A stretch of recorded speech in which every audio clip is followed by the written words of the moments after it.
Aí você fala, bom, para quem eu vou ser grato? Não, não, quando você levantou da cama, pisou no chão, já seja grato que tem um tapete embaixo do seu pé. Seja grato quando você vai abrir a porta e você tem que virar uma maçaneta. E a maçaneta virou. Então, se você não começar a ter gratidão nas coisas mais simples, mas vitais para a sua vida, você fala, como a maçaneta? E se ela não abrisse? Você não saía do quarto. Veja como o não, a ausência, demonstra de uma maneira incrivelmente linda o que você tem e pouco valor que a gente dá para isso. Então, ser grato a tudo é o começo de você criar um receptáculo merecedor da luz. Sabe, isso pode ser exercitado. Você pode fazer várias coisas que você pode atrair muito mais luz para você. É legítimo fazer isso. E você fala muito sobre a questão do presente, né, que eu acho super interessante as pessoas Hum. conseguirem ter essa dinâmica de estarem no momento presente, como, por exemplo, contemplarem até uma abertura de maçaneta ou um gole d'água e tudo mais. Exato. Só que qual a porcentagem hoje de pessoas que conseguem estar nesse estado? Porque, pelo que a gente observa dentro dos consultórios terapêuticos, a maioria das pessoas estão com problemas emocionais relacionados ou ao passado, Hum. ou elas projetam algo com muita expectativa para o futuro ou já Hum. com sofrimento, né. Excelente pergunta. E você perguntou há pouco sobre o eu sou. O presente absoluto, que é a eternidade. Quando a gente está no presente, a gente está na eternidade. E o tempo acabou. O presente é onde você vai se curar, vai ser feliz, vai ser próspero, vai ser abundante, no sentido mais pleno das coisas. Mas um detalhe fundamental: no presente não tem ego. Esse é o essa é a questão fundamental. Desculpa, é que toca numa hora que eu tenho que fazer uma meditação. Nós já estamos conversando, então já vale como uma Estamos num meditação. fluxo já. Exatamente. É isso que a gente fala: "Uau, então espera aí, quando eu estou no presente, o ego não está atuando, não". E o ego, o que que ele vem falar para você? "Olha, você não vai conseguir, o problema é muito grande. E essa historinha de fazer mantra, fazer mudra, isso não é suficiente". Ou seja, dúvida, dúvida e medo, dúvida, dúvida e medo, dúvida, dúvida e medo. Quando você fala assim, depois de 60 anos, hoje até mais jovens já começam a falar do ontem, é um negócio engraçado. Mas depois de 60 principalmente, a pessoa começa a dizer assim: "Ah, no meu tempo a música era boa, agora não presta. No meu tempo as amizades eram legítimas", e assim vai falando. Só existe a coisa boa no passado. Então o que que ele está dizendo? Eu fui feliz, eu fui feliz. Outras pessoas falam: "Mas está tudo errado, só daqui a um tempo que vai melhorar tudo, o futuro é que vai dizer", então fico lá no futuro. Então ele está dizendo: "Eu serei feliz". Se você está se deslocando para o futuro, você está dizendo: "Eu serei feliz". Se você está no passado, você está dizendo: "Eu fui feliz". Nessas 2 questões, o ego está junto, atuando fortemente. Mas veja só, como o truque é simples. Quando você diz: "Eu sou feliz", o ego não está mais. É o presente absoluto. Eu sou. Então, por que que funciona tanto essa fórmula do eu sou? Porque ela tira o ego. Veja bem, não cabem 2 no mesmo lugar. Quando eu digo eu sou, estou dizendo Deus em mim. Não tem ego, o ego sumiu. Então a dúvida e o medo desaparecem. Desaparece pela plenitude do presente. E é uma armadilha diária que você tem que sair dela, porque numa palavra, olhando para um problema, alguém chega com alguma coisa, você se desloca para o passado ou para o futuro. Repare bem, Uhum. eu não vou repetir aqui para não ficar a matriz nas pessoas que estão nos vendo e ouvindo, mas armadilha é cair no passado ou no futuro, essa é a armadilha. Então, quando a gente fala assim: "Não ouça as notícias", Não, claro, alguma notícia vai passar para você, você olha e coloca a luz. E não fique nela. Se você ficar na notícia, você fica onde? No passado. No passado. Olha o que aconteceu. O que aconteceu é no passado, certo? Ou então a pessoa fala assim: você já viu o que vai acontecer? E desloca você para o futuro. Então, as armadilhas diárias, por isso que nós temos que ficar com a consciência desperta, porque senão você cai na armadilha. Quando você percebe, você já está pensando junto com a pessoa naquilo, já está se preocupando com aquilo, você está gerando medo. O medo apaga a luz. Na verdade, ele não apaga. Eu não gosto de usar esse termo. Ele encoberta. Sabe, eu gosto de pensar assim, é como se você jogasse um cobertor molhado em cima do seu refletor de luz. Ele apaga. Na verdade, ele não apagou, ele continua aceso, porque a luz nunca se apaga. Ela só vai ficar encoberta, então você vai ficar sem luz. O medo é a ausência da luz. Você tira a luz e põe o medo. Quando você tem uma doença no corpo, em qualquer lugar, ali naquele lugar, a luz foi embora e ficou o medo. A causa de todas as doenças é o medo. Começou lá no começo com medo. Quando você teve o medo, você apagou a luz e deixou de desenvolver aquela desarmonia que não está de acordo com as matrizes cósmicas e divinas. E todos nós fazemos isso. Veja, é um vigiar e orar constante. Jesus não fez aquele episódio todo. Ele podia ter ido sozinho lá para cima? Poderia. Para o Monte das Oliveiras. Por que ele não foi? Ele tinha poder para ir sozinho. Mas ele precisava deixar um modelo de você acessar a luz com consciência. E também para que a Terra o merecesse. Veja, quando ele foi lá em cima, aqui na densidade, na parte de baixo do Monte das Oliveiras, ali 3 representantes da Trindade, veja só, eles estavam orando, ou seja, se conectando com o divino, então a Terra criaria um merecimento para ter um Jesus. Não foi criado. Não foi criado. Buda veio 500 anos antes de Cristo. E ele veio, Gautama Buda, ele veio ensinar a você vivenciar Deus com a mente. Então, todo o trabalho do budismo é você despertar a mente. Mas foi uma preparação para a humanidade receber Jesus. Se a mente estivesse dispersa, não teriam escolhido Barrabás. Teriam escolhido Jesus. Então, assim, foram sendo criadas condições de merecimento ou não. Percebe? O próprio Jesus falou, não precisaria ter sido crucificado.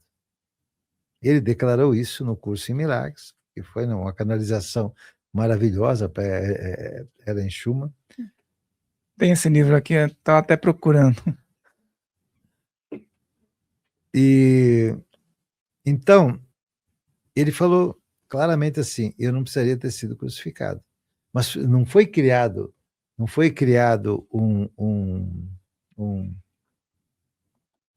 Curso em Milagres aqui achando. isso. Não foi criada uma condição diferenciada. Então, imagine, 500 anos antes, preparando a humanidade por 500 anos para vivenciar, e naquela hora preferiram Barrabás. Barrabás.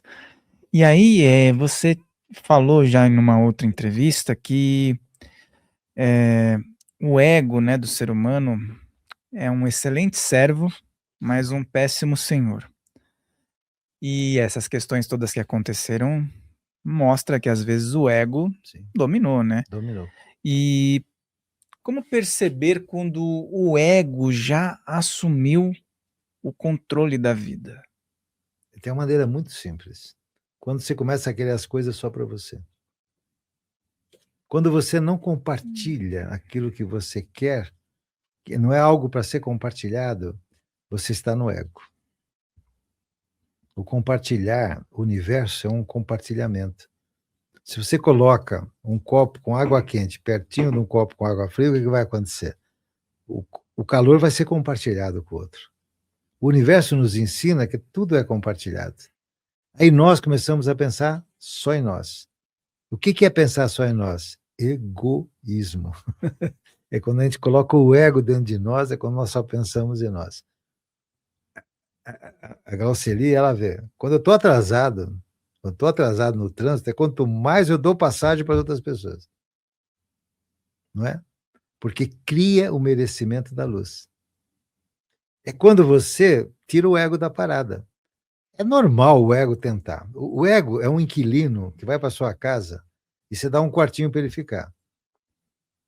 Só que aí você vai deixando. Daqui a pouco ele está deitado no sofá da sala e você não consegue sentar no seu sofá da sala. Ele vai tomando conta do seu ser. E como é que ele toma conta? Por nossa autorização. Então, eu estou fazendo algo para mim. Você sabe que eu gravei um vídeo sobre o Pom Puma. Pão Puma? Pom Puma. O Pom Puma é aquele pão americano cortadinho. Eu falei, esse é um pão de alguém que diminuiu muito o ego. Veja só, ele pensou nos outros e falou assim, eu já vou dar para as pessoas o pão cortado. Pode parecer uma coisa pueril, simples, mas não teve um pensamento nos outros. Muito bem, ele ganhou dinheiro com o pão, mas veja, a intenção toda foi facilitar a vida de alguém, de muita gente até, de muita gente. Então, são coisas simples que você pode sempre fazer. As coisas, claro, por isso o princípio é o seguinte. É a meditação aí, ó. Tá cobrando. Tá cobrando. Mas você só vai perceber que o ego está tomando as decisões por você, tá? Se você ficar atento e orar. Vigiar e orar. Muito grato. Vigiar e orar. Então, assim, há uma série de cuidados. Por exemplo, é importante você ter sempre água perto de você. Não só pelo que hoje os médicos dizem, você tem que estar hidratado. Não. A água num copo perto de você, ela estabiliza as emoções à sua volta. Funciona como um cristal, como um incenso. Só que aqui há um grande poder na água. A água tem uma trindade que a gente esquece. Tem 2 hidrogênios e 1 oxigênio. Isso gera uma vibração na água estupenda. Todos os arcanjos podem atuar na água perto de você. Tudo isso é acender lâmpadas à sua volta, para que o ego fique pequeno. Ele precisa existir para a sua sobrevivência, ele precisa existir dentro de você, mas no tamanho exato. Hoje, nós terceirizamos a nossa consciência. Então, nós temos usado a consciência dos outros, o ego dos outros. Então, ele vem e toma a nossa consciência. Quando você aceita uma notícia, você pegou o ego daquelas pessoas que pensaram nela, que falaram sobre ela e trouxe para você, traz para você. Então, você está terceirizando a sua consciência. E cada vez que você faz isso com constância, vai diminuindo a sua luz e vai aumentando o ego dentro de você, sem você perceber na maioria das vezes. Eu vejo que o grande dilema hoje é você não perceber que não está percebendo. Esse é o grande dilema, sabe? A minha preocupação, aí, um canal com mais de 1.200 vídeos, todos ensinam você com começo, meio e fim, a você aumentar a sua capacidade de perceber. Todos eles têm essa missão. Nenhum deles é, olha, vê um pouquinho, vai procurar no outro, aquelas jogadas todas, você fazer a pessoa andar em 15 coisas. Não, todos eles têm começo, meio e fim. Porque é minha obrigação, minha missão, dar ferramentas para que a pessoa crie um espelho que reflita não o que está lá fora, mas que reflita o que está dentro dela, que faz tempo que ela não vê. Sabe? Quando um discípulo perguntou para Buda, como é que eu chego, como é que eu vejo um Buda, como é que eu chego a ser um Buda? Ele falou, pega um espelho e olhe. Porque o Buda já está dentro de você, o Cristo já está dentro de você. Só é preciso reconhecê-lo e vivê-lo. Vivê-lo. Você fez a pergunta, né, como sentir Deus? Vivendo Deus.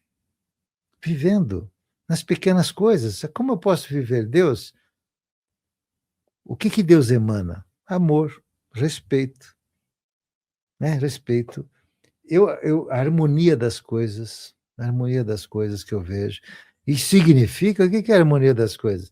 Se você tiver uma casa toda bagunçada, os anjos não chegam perto. Os anjos gostam de limpeza, de harmonia, não precisa ser paredes de ouro, jamais. Os anjos não exigem nada disso. Mas as coisas nos seus lugares harmonicamente, com beleza. Na Cabala, Jesus, para os verdadeiros cabalistas, Jesus é o Tiferet, o centro da Cabala, que é a da beleza da compaixão, da beleza daquilo que você vê. Mais do que isso, é você olhar com beleza. O que é você olhar com beleza? Reconhecer beleza em todos. Ir muito além da forma física, entender um pequeno gesto amoroso que aquela pessoa fez é de grande beleza. Uma palavra que ela falou na hora certa é de grande beleza. Então, é simples, né? Você, fazendo a vontade de Deus, acontece um truque maravilhoso. Deus faz a sua vontade. É isso. Você falou sobre Kabbalah, né? O sol, né? O vigor, a beleza, né? O Cristo, né? E muitas pessoas querem ter contato com essa energia, entender o que é o Cristo, na verdade. E as pessoas buscam as mais diversas religiões. Jesus, né? Que encontrou Cristo. Buda, que teve seu estado também. Outros mestres que também estiveram aqui na humanidade. Mas muitas vezes as pessoas acreditam que Jesus se chamava Jesus Cristo, não que ele tinha alcançado esse estado. Exatamente. E aí muitas vezes as pessoas também se diminuem, como se elas não conseguissem acessar em algum momento esse estado, que não estivessem predispostas a alcançar isso. E aí você fala muito bem dos ensinamentos de Jesus, né, sobre ele ser um espelho de mostrar como as pessoas também podem fazer. Para as pessoas que estão desacreditadas e que se diminuem, achando que elas estão aqui pequenas, frágeis, e que Jesus está num lugar inalcançável e que elas não podem ter uma frequência, não podem se aproximar, não podem evoluir, o que você diria? Olha, o destino é escrito a lápis. Isso significa que todo dia você pode ir lá e fazer um final diferente do seu filme. Não existe um destino escrito para você na pedra. Mas, na verdade, existe. Só tem um destino que está escrito em cada ser humano, que é que um dia você vai ser um mestre ascenso. Isso está em todas as pessoas. Isso não foi colocado apenas em alguns. E alguns mestres que você falou, uau, ele só atingiu aquele nível para que você veja que você também pode atingir. Todos nós podemos. A cada um de nós foi dado uma qualidade única. Todo mundo é igual nas diferenças. Ninguém é igual exatamente. Então, você jamais deve olhar para alguém e falar, eu quero ser como ele. Não. Você quer alcançar um estado em que você se veja, né, dentro da luz. O próprio Jesus falou assim, vocês vão poder fazer muito mais coisas que eu fiz, porque ele ficou muito pouco tempo aqui. Ele ficou muito pouco tempo aqui na missão dele, mas ele continuou na Terra. Até os 80 e poucos anos. Tá? Porque precisava continuar na Terra em termos de vibração. Então ele deu o caminho das pedras, rigorosamente, né? Para você poder andar sobre as águas, sobre as suas águas.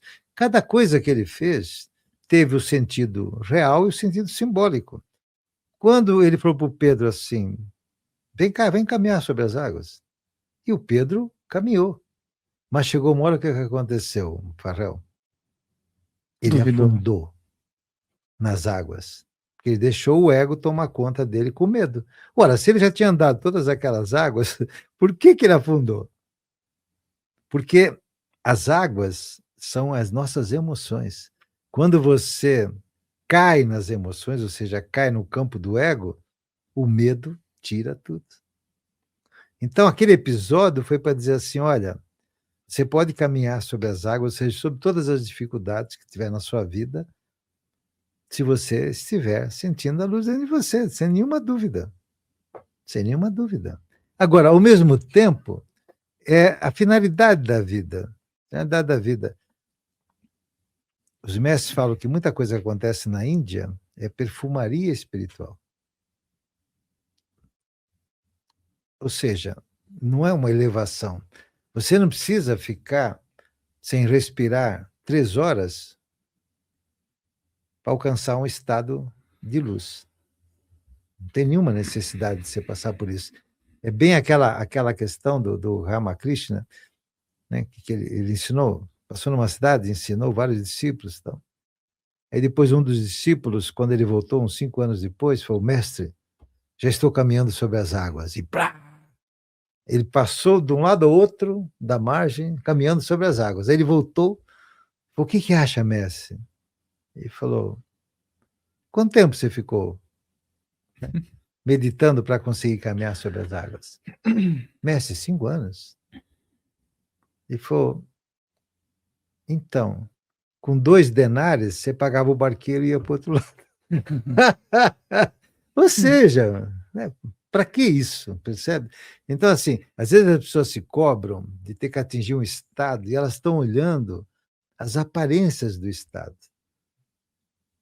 Eu vou dizer que hoje as pessoas perguntam assim: que livro eu devo ler para evoluir? Eu falei: vai lá num pé de manacá, vai num pé de rosa, põe a mão nela e aprenda.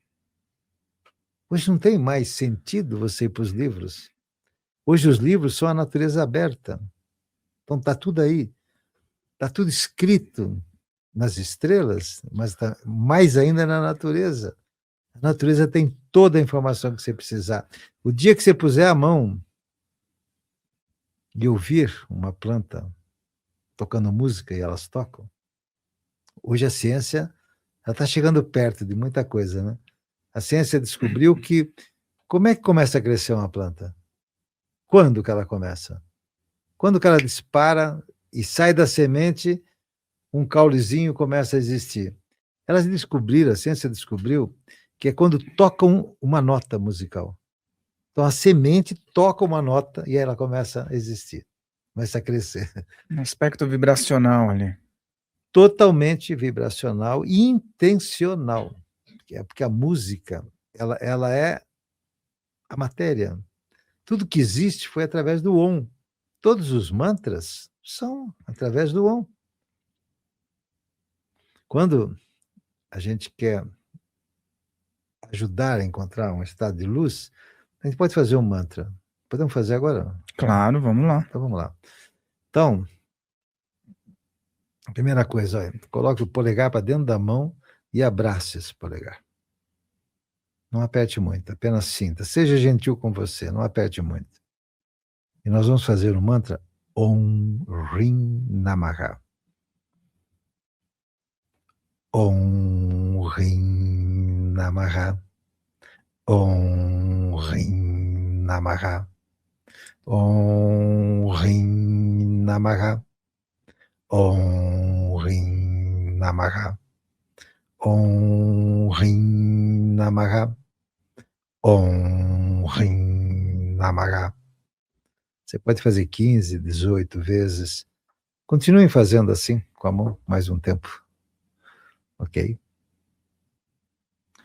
Aqui você entra dentro da sua essência com essa postura e você descobre o poder que você tem dentro de você. Ajuda muito a você encontrar o seu potencial. Cada um de nós tem um potencial específico para a humanidade. Você é importante para a humanidade. As pessoas, outro dia uma pessoa falou assim: não, mas eu quero ir embora. Eu quero ir embora. Eu falei: não, por que você quer ir embora? Não, eu vou embora, porque não tem mais nada, não tem por que viver. Eu falei: já pensou que se você sair daqui, Deus sem você fica incompleto? Falei: como assim? Você faz parte do todo. Aí você simplesmente, você decide. Se ele colocou você aqui na vida para viver, uau! É porque, sabe por quê? Ele precisa de você, pô. Ele começou a sorrir. Sabe? Era uma pessoa que estava com uma baixa autoestima e não entendia que nos planos divinos todos nós estamos. Nós estamos num plano divino. Há uma necessidade divina que nós estejamos aqui e que nós expressemos a luz divina. Isso não tem nada a ver com religião. Nada. As religiões são barcos para levar você para a margem da realidade. Você não pode continuar na margem da irrealidade, do dogma, né? Todas são úteis se forem da luz. Então, todas as religiões da luz levam à luz. Inclusive, essa prática tem nesse livro aqui, você trouxe um livro, ele trouxe um livro aqui, maravilhoso, maravilhoso. Inclusive, esse mantra que ele fez aqui trouxe uma energia excepcional aqui no espaço. E tem essa prática aqui, porque tem muitas práticas. Eu vou até mostrar para o pessoal aqui. É Bara, um monge num café de Paris, é isso? É isso. Olha que beleza, muito bem bolada a capa. Eu já dei uma folheada aqui, o livro é todo escrito em púrpura, é isso? Púrpura, cor púrpura. E tem esses mudras aqui que ele passou, tem vários aqui dentro. São 100 capítulos. 100 capítulos. São 100 remédios para você transformar as dores da alma em luz. E fala um pouco, tem diversas práticas aqui que foram inspiradas para as pessoas poderem também aplicar no dia a dia, é isso? Sim, ele é um portal, ele é o seu portal pessoal, para você entrar dentro de você. Você praticando, quando você precisar dele, de Bara, você vai ter condições de potencializar todas as outras coisas que você fizer, as práticas que você fizer de meditação, você vai ter um potencial muito maior, né? Eu comecei a escrever esse livro há 15 anos atrás, né? Eu sonhei com tudo isso que está escrito aí. E depois outros sonhos sucessivos foram trazendo. O ano passado, e aí eu parei de escrever o livro. Parei no 15º capítulo. Parei. Nunca mais eu peguei no livro. E eu não entendia porque eu não pegava no livro. Por que eu não pego, né? E sempre que eu ia pegar, acontecia alguma coisa que eu tinha que fazer de urgência, emergência, e eu não conseguia pegar no livro. Só que setembro do ano passado, eu fiz uma imersão aqui em São Paulo, uma imersão profunda. E aí veio assim, tem que acabar o livro. Tem que acabar de escrever o livro. E aí começou uma coisa frenética, né? De escrever. E aí, resultado, no dia, foi dia 27, né? 27 de setembro, eu apresentei lá na imersão a capa, porque essa capa eu tinha criado lá 15 anos atrás. Eu criei essa capa porque eu a vi, né? Muito claramente. É Buda dentro de uma xícara de café. Muito bem bolado. E aí eu falei, esse livro vai ficar pronto, vai ser lançado em dezembro ou janeiro, né? E muita gente quis fazer reserva. E hoje, quem quiser, eu não coloquei nas livrarias por uma coisa muito específica, para ele não se misturar com as energias à volta, para ele ser único para você, uma única energia que você queira para você. Então, você entra em americobarbosa.com.br/livro e você, o correio entrega para você, tranquilo de ter esse livro.